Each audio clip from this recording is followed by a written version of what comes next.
Hello students, welcome back. This is Manish Pawar and you are watching CBL। तो चलिए start करते हैं आगे। अब चलते हैं लास्ट क्वेश्चन पर, जो इससे भी अच्छा क्वेश्चन है। Here is the question, very important from this exercise. ध्यान से करिएगा, समझाता हूं, बिल्कुल डिटेल में समझाऊंगा मैं, बस ध्यान से आपने इस क्वेश्चन को समझना है। क्या गिवन है, कैसे कैसे निकालना है, क्या क्या वैल्यूज हमारे पास है, राइट। पढ़िए जरा, क्या है question. Metallic right circular cone 20 centimetre high whose vertical angle is 60 degree. पहले बनाते हैं जो हमें दिया हुआ है। यहाँ पे इसने कोन की बात की है, फ्रस्टम की बात अभी तक नहीं हुई है। सुनिएगा, कहाँ पर है, ये हमारा हो गया कोन, ये हमने कोन ड्रॉ कर दिया, डन। 20 सेंटीमीटर हाई, इसकी हाइट हमें गिवन है, ये हाइट हो गई इसकी 20 सेंटीमीटर। जो गिवन है वो लिखते जाओ। Whose vertical angle is 60 degree, ये आपका वर्टिकल एंगल है, this angle is 60 degree. Is cut into 2 parts, इसे 2 पार्ट्स में कट कर दिया गया। At the middle of its height by a plane parallel to its base. सुनना ध्यान से, ये लाइन फिर से सुनना। एंगल तो हमारे पास 60 डिग्री है ही है, इसे कट कर दिया गया into 2 parts at the middle of its height by a plane parallel to its base. जो इसका बेस है ना, उसके पैरेलल में इस कोन को कट कर दिया गया। ये इसका बेस है, इसके पैरेलल में इसके जो हाइट है उसके मिडल से, what is the height, height is 20 centimetre. इसके मिडल से मतलब यहां से इसे कट कर दिया गया, यहां से इसे कट कर दिया गया, कट हो गया। अब कट होने के बाद ये जो एंगल था आपका, ये हमारे पास 60 था, तो अगर मैं इसको नीचे की तरफ डॉटेड लेके आऊं, रुको, अगर मैं इसे नीचे लेके आता हूं ऐसे, तो एंगल कितना हो जाएगा, ये भी 30 बचेगा आपका, और ये भी कितना बचेगा, 30 बचेगा। लेकिन ऐसा क्यों किया, सुनिएगा, क्योंकि मुझे ये एंगल चाहिए। क्यों चाहिए, क्योंकि मुझे रेडियस की जरूरत पड़ेगी। देखिएगा आगे, जो अब तक बोला गया मैंने वहां पे वो कट कर दिया, पैरेलल किया गया, पैरेलल टू आवर बेस, ये कट हो गया। और कितनी हाइट पे कट किया, मिडल, बिल्कुल बीच में, इन द सेंटर लिखा हुआ है, parts at the middle of its height by a plane parallel to its base. उसके बाद if the frustum so obtained, obtain हुआ क्या, बिल्कुल हुआ ऑब्टेन, ये तो रहा ऑब्टेन। अब क्या होगा, अगर इसे कट कर दिया गया तो अब नीचे वाला एरिया क्या बच गया, नीचे वाली शेप जो क्या दिखाई दे रही है, that is our frustum of cone. ये देखो, ये क्या बन गया, ये हमारे पास क्या हो गया, फ्रस्टम ऑफ कोन हो गया ना।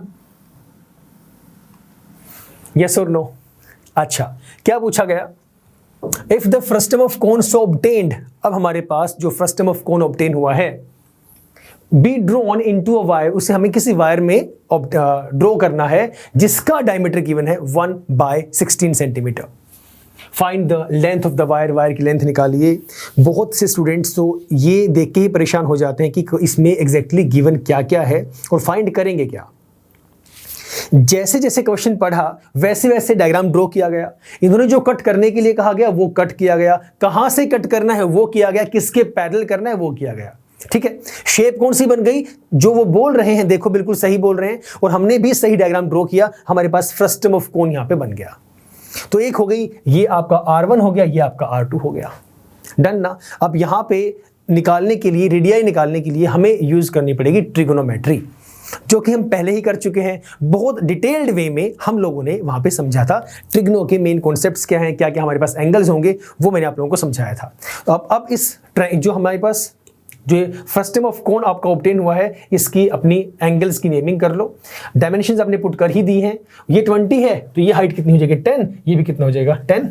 मतलब मैं कह सकता हूं कि भाई ये आपका 10 है, टोटल 20 था, तो ये आपका 10 सेंटीमीटर और ये भी आपका 10 सेंटीमीटर, मैं बिल्कुल कह सकता हूं, right.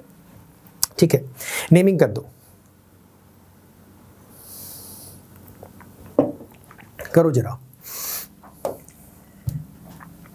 Suppose this is a, हम इसे नेमिंग कर रहे हैं। जरूरत कहां पड़ रही है पता है, मैं क्यों, अब तक हमने किसी भी क्वेश्चन में नेमिंग नहीं की, हमने सिर्फ अपना CSA निकालना था, वैल्यू पुट कर दी, फॉर्मूला यूज कर दिया, L की जरूरत थी वो पुट कर दिया। यहां पर सबसे मेन जरूरत इसलिए पड़ रही है क्योंकि हमें ट्रिग्नोमेट्री यूज करनी है, तो ट्रिग्नो के लिए आपको नेमिंग करनी बहुत जरूरी है, राइट। तो ए आपका लिख दिया, कुछ भी लिख दो, ये ले लो, ये आपका B ले लो, ये C ले लो, इसको डॉटेड ड्रॉ कर दो, इसको भी नीचे ले आओ, इसे ले लेता हूं मैं D, इसे ले लो आपका E, ये ले लो F, और ये पॉइंट ले लो आपका G। ठीक है, नेमिंग कर दी। ट्रायंगल्स लेंगे, पहले ट्रायंगल ले लो अपनी ऊपर वाली AEG, फिर ट्रायंगल ले लो अपनी ABD, इनके अंदर अपनी लगा दो ट्रिगोनोमेट्री। अब कुछ भी नहीं है, इसे रब करते हैं एक बार, फिर करवाता हूं। पहले ले लो ऊपर वाली ट्रायंगल। Let us take in triangle, जो डायमेंशंस गिवन है वो आप लिख दीजिएगा। नाउ इन ट्रायंगल AEG, मैं AEG लेके चलता हूं। अब जिस भी भाई को ट्रिग्नो नहीं आती है ना, पहले एक बार ट्रिग्नो से गो थ्रू कर लेना, क्योंकि यहाँ पे दोबारा से वही कॉन्सेप्ट समझना थोड़ा डिफिकल्ट होगा, राइट। तो AEG मैं लेके चल रहा हूँ, कितना हो जाएगा आपका EG upon AG, EG upon AG। What is EG? EG क्या है? Base. What is AG? AG क्या है हमारे पास? आपका परपेंडिकुलर। तो क्या वैल्यूज होगी जल्दी बताओ। वहाँ पे एक कॉन्सेप्ट हम लोग लेके चल रहे थे, जहाँ पे मैंने ये समझाया था कि परपेंडिकुलर क्या है, बेस क्या है, उसके बिहाफ पे सारी की सारी वैल्यूज हम लोगों ने पुट की थी। यही किया था, यही किया गया था ना। सेम वही कॉन्सेप्ट हम लोग यहाँ पे यूज कर रहे हैं, कर दीजिए। तो इसके बिहाफ पे जब वैल्यूज निकालेंगे, अपना जो आपका मन कर रहा है, आपको कोट लगाना है, आपको tan लगाना है, जो जो वैल्यूज आपको इजी लगती हैं उसके अकॉर्डिंग आप कर सकते हैं। तो ट्रायंगल, अब मैं दोबारा से इसको नहीं करने वाला ज़्यादा, तो ट्रायंगल AEG के अकॉर्डिंग जब आप ये वाली लेंथ निकालेंगे, EG मतलब ये वाली जो आपकी रेडियस आएगी, इसी रेडियस 1 बोल दो, वो आपका आ जाएगा 10√3/3। सिमिलरली जब हम ट्रायंगल अपना यूज करेंगे ABD, इन ट्रायंगल ABD, बड़े वाला ट्रायंगल, यहां भी आप ट्रिग्नो यूज करेंगे, जिसके बिहाफ पे आपकी जो R2 है उसकी वैल्यू आ जाएगी 10, 30, ये आ जाएगा 20√3/3। ये वैल्यूज आ गई, ये इतना सेंटीमीटर, ये आपका इतना सेंटीमीटर। दोबारा से सुन लो एक बार, कुछ नहीं किया मैंने। अरे भाई ऊपर क्यों आ रहा है, बार बार गिरा रहा है। हमें करना क्या है, यहाँ पे इसमें ट्रिग्नो हम लोगों ने यूज़ की है। परपेंडिकुलर बाय बेस लेना है तो tan ले लेना, B/P लेना है तो अपना कोट ले लेना, मैंने वही लिया है। तो पहले AEG में वही ट्रिग्नो यूज़ की, तो R1 निकल गया 10√3/3। जब ABD में ट्रायंगल में वही प्रॉपर्टी यूज़ की, अपना tan या कोट, तो वहाँ पे R2 निकल गया 20√3/3 सेंटीमीटर। अब इसकी वॉल्यूम निकाल दें, वॉल्यूम निकाल दो। What is the formula to find out volume? Volume will be equal to 1/3 pi h R1 square plus R2 square plus R1 into R2। Put करो, हमें पाई कुछ लेने के लिए नहीं कहा गया है, तो बस हम 22/7 ही अपना पुट करेंगे। करो 1/3 pi 22/7 multiply bye h। h height कितना है आपका? 10 है। 10 क्यों है हाइट? क्योंकि आप बात कर रहे हैं फ्रस्टम ऑफ कोन की, आप कोन की बात नहीं कर रहे। टोटल जो हाइट थी वो आपकी 20 थी, तो उसका हाफ कर दिया, कितना आ गया? 10 आ गया। R1 कितना था? 10√3/3 इसका स्क्वायर, प्लस R2 कितना है? 20√3/3 इसका square, plus R1 into R2। सो ये हो जाएगा आपका 10√3/3 मल्टीप्लाई बाय 20√3/3। ये हमारे पास वैल्यू आ गई। यहां तक बताओ, कुछ दिक्कत समझने में? नहीं है तो सॉल्व कर दो फिर आगे। कुछ कट नहीं हो रहा है, इसे सेम फिलहाल यही रखो, अभी कटिंग नहीं करेंगे। बाद में जाके कुछ वैल्यूज आएंगी जिनसे कट हो जाएंगी, लेंथी नहीं होगा, एज इट इज रखते हैं। Let us solve this. 10√3² 3 मतलब 10√3/3 पूरे का मुझे स्क्वायर करना है। तो 10 का भी स्क्वायर होगा, √3 का भी स्क्वायर होगा और नीचे वाले 3 का भी स्क्वायर होगा। तो सर 10 का स्क्वायर हो गया 100, √3 का स्क्वायर हो गया 3 इंटू 100 हो गया 300, ये लो, अपॉन 3 का स्क्वायर हो गया 9। दोबारा सुन लो, 10 का भी स्क्वायर करेंगे 100 आ गया, √3 का स्क्वायर 3 होगा, 100 इंटू 3 300, 3 का स्क्वायर 9, राइट। प्लस यहाँ पे 20 स्क्वायर 400, √3 का स्क्वायर 3 ही रहेगा आपका, तो 3 इंटू 400, 3 चौक 12, 1200 हमारे पास आ गया। अपॉन में 3 का स्क्वायर 9 ही रहा। कोई दिक्कत? दोबारा सुनो, 20 स्क्वायर सर आपका आ गया 400, ये लो, मल्टीप्लाई बाय √3 का स्क्वायर आपका 3 आ गया, अपॉन इस 3 का स्क्वायर 9 आ गया, 4 3 1200/9, वही मैंने यहाँ पे लिखा हुआ है। क्लियर है? ओके। आफ्टर दैट प्लस, अब √3 इंटू √3 कितना होता है? 3 होता है, √3 मल्टीप्लाई √3 दैट इज √9, √9 मीन्स 3, ये बात भी हमें पता है, पहले हम लोगों ने किया हुआ है। तो सर √3 इंटू √3 होता है 3, तो 3 से 3 ये कट हो गया क्योंकि ये दोनों किस में है, मल्टीप्लाई में है। ऊपर कितना बचा 20 इंटू 10 कितना बचा 200, अपॉन में कितना आपका 3, ये वैल्यू आ गई अंदर। अब इसका ले लो एलसीएम, इसे कर दो सॉल्व। बाहर अभी वही रखना, अभी चेंज नहीं कर रहा हूं मैं, बाहर अभी वही लेके चल रहे हैं। 1/3 multiply by 20, 2/7 multiply by 10, let us take LCM. LCM आपका आ गया 9 आया, तो यहाँ पे आपका 300 आ गया। एलसीएम में दिक्कत वाली बात नहीं होनी चाहिए मेरे हिसाब से। ये आपका 1200 है, 3 3 9, 3 दूनी 6, 600 आपका आ गया। कितना value 1/3 multiply by 20, 2/7 multiply by 10 multiply by, इन सबको प्लस कर दो और बाय में आपका 9, 1200, 600, 1800, 19, 20, 2100 वैल्यू आ गई। अब देखो जरा कट हो रहे हैं क्या, ये इक्वल टू लगाना मत भूलना, इक्वल टू जरूर लगाना है साथ साथ, ठीक है। 7 से कट, देखो सीधा कट हो गया, 3 7 21, 21 से कितना आ गया 100, इसलिए उन वैल्यूज को बचाया हुआ था, इसलिए पहले इनको कट नहीं किया गया था, क्योंकि हो सकता है बाद में ऐसी वैल्यूज आए जिससे वो इजीली रिड्यूस हो जाएं। तो अगर मैं पहले इनको मल्टीप्लाई कर देता तो थोड़ा सा कैलकुलेशन शायद गलत हो जाए कि पहले इनको मल्टीप्लाई करो या पहले मल्टीप्लाई करो बाद में फिर से उन्हें कट करो, लेंदी हो जाएगा। तो उन्हें पहले जो वैल्यूज गिवन है उसे एज इट इज रखें, क्योंकि बाद में वैल्यूज आपकी कट होने के चांसेस होते हैं। अच्छा, उसके बाद चेक करो जरा और क्या क्या आपके कट हो रहा है, कुछ और वैल्यू है क्या जो आपकी रिड्यूस हो सके, बोलो बोलो। नहीं हो रहा ना, तो नहीं हो रहा है तो मल्टीप्लाई कर दो।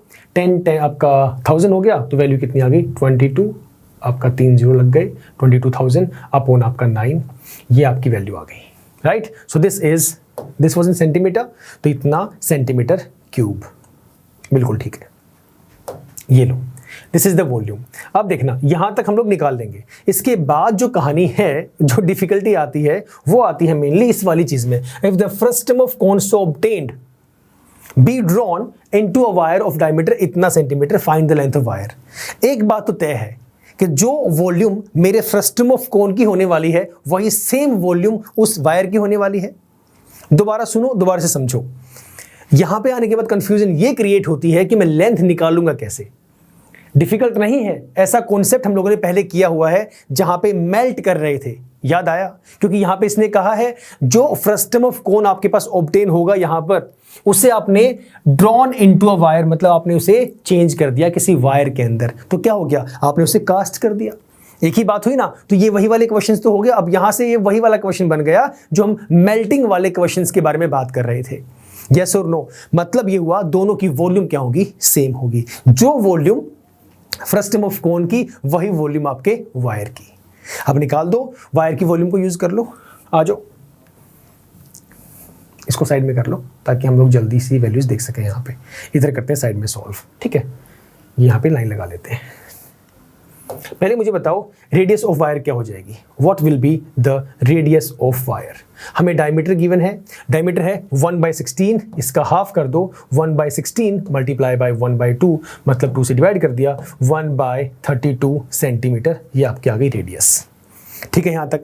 अब इसकी वॉल्यूम जो मैं निकालूंगा, वॉल्यूम क्या होगी, this will be pi r square multiply by length of the volume, length of the wire. Volume निकाल रहे हैं, व्हाट टू वरी अबाउट।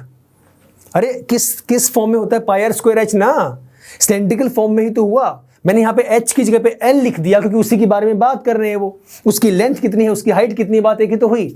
तो pi r square h is the volume, मैंने यहाँ पे एल लिख दिया। लेट अस से एल इज लेंथ, जहाँ पे वो हाइट का काम करेगी, या हाइट बोल दो जो लेंथ का काम कर रही है, निकालनी लेंथ है, बात वो एक ही है। Okay, what is the value. अब इनको करो, एक काम बताओ। आर निकल चुका है, एल निकालना है। और मैंने अब स्टार्टिंग में, अभी जब ये स्टार्ट करने से पहले मैंने क्या कहा था कि दोनों की वॉल्यूम क्या होगी, सेम होगी। मतलब ये हुआ कहने का कि मैं ये कह सकता हूं, I can say the volume of frustum of cone obtained that will be equal to volume of your wire. Yes और नो कह सकते हैं ना। So volume of frustum of cone कितना आया था, 22,000/9, हाँ 22,000/9, 22,000 over 9 that is equal to volume of wire is pi r square L. तो what is the value of pi? 22/7 या 3.14 उसने बोला हुआ है, नहीं कुछ नहीं बोला हुआ, तो 22/7 ही लेके चलेंगे। अगर वो मेंशन करते तो हम वही वाली वैल्यू लेके चलते। तो 22/7 multiply by what is r, r ये रहा आपका 1/32, तो sir 1/32 multiply by 1/32 multiply L, मतलब आपकी लेंथ, आपकी हाइट, मुझे लेंथ निकालनी है। इन सबको उठा के यहाँ ले आओ, आपका आंसर आ जाएगा 22,000 बाय 9 मल्टीप्लाई बाय 22/7, यहाँ पे हो गया 7/22 मल्टीप्लाई 1/32 हो गया 32 मल्टीप्लाई में आपका 32 that is equal to L. This is the length of the wire. जो कट होता है उसे कट कर दो, जो नहीं होता उसे मत करो। कौन कौन से हो रहे हैं? 2 से करो 11, 2 से करो 16, और कोई कट होने वाला मुझे तो लग नहीं रहा, तो नहीं लग रहा तो सबको कर दो मल्टीप्लाई, और ये आपकी एल की वैल्यू आ जाएगी। This will be the value of L, right? Yes sir, right, clear हो गया। तो बस यही इसके अंदर था, यही आपका इंपॉर्टेंट क्वेश्चन था। ओके, इसे जब करेंगे तो ये आपकी वैल्यू आ जाएगी 796,444.44। मुझे तो याद था, मैंने इसलिए लिख दिया, आप इसे कैलकुलेट कर लेना। ये इतना सेंटीमीटर हमारे पास आ गया। This is the answer. Metre में करना चाहिए मीटर में कर देना, इसने कुछ मीटर में करने के लिए नहीं कहा है, सारी की सारी जो लेंथ है वो सेंटीमीटर में ही है, तो इसे हम सेंटीमीटर में ही रहने देंगे। मीटर में अगर बोलते हैं तो आप कर सकते हैं। समझ गए? तो क्वेश्चन एक बार दोबारा से सुन लो, क्वेश्चन अच्छा है, इंपॉर्टेंट क्वेश्चन है।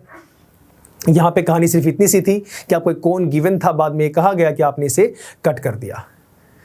अब कट जो किया है वो बेसिकली पैरेलल कट किया है, जो आपका बेस है उसके पैरेलल मिडिल से कट कर दिया। मुझे यहाँ पे कट करने की जरूरत क्यों पड़ी? मैंने एंगल को कट क्यों किया? एंगल 60 था, मैंने इसे 30 क्यों किया? ताकि I can find out the value of this radii and this radii as well, मतलब both of the radii I can find out. तो उस सिनेरियो के लिए मुझे ट्रिग्नोमेट्री यहाँ पे यूज करनी पड़ी, तो ट्रिग्नो यूज की गई, जिसके बिहाफ पे ये R1 निकाल दी, R2 निकाल दी, दोनों रेडियाई मैंने फाइंड कर ली, दोनों रेडियसेस मैंने निकाल दी। इनके निकालने के बाद मेरी सारी कहानी का समाधान हो गया, क्योंकि इसने बाद में ये कहा कि जो आपकी वॉल्यूम फ्रस्टम ऑफ कोन की आएगी ना, उस फ्रस्टम ऑफ कोन को आप बाद में रिकास्ट करते हैं, ड्रॉ करते हैं किसी वायर के अंदर। उस वायर का डायमीटर गिवन है 1/16 सेंटीमीटर। ये बात मैं पहले बता चुका हूं कि सर ये आपका फ्रस्टम ऑफ कोन हो गया, इसकी volume will be equal to, जिसमें आप उसे रिकास्ट करेंगे। रिकास्ट आपने किसमें किया? सिलेंडर के अंदर। So volume of frustum of cone will be equal to volume of your cylinder. Cylinder क्यों? अरे वायर किस फॉर्म में होता है? सिलेंड्रिकल फॉर्म में। तो पहले इसकी वॉल्यूम निकाल दी गई, ये निकली वॉल्यूम 22,000/9 सेंटीमीटर क्यूब निकल गया।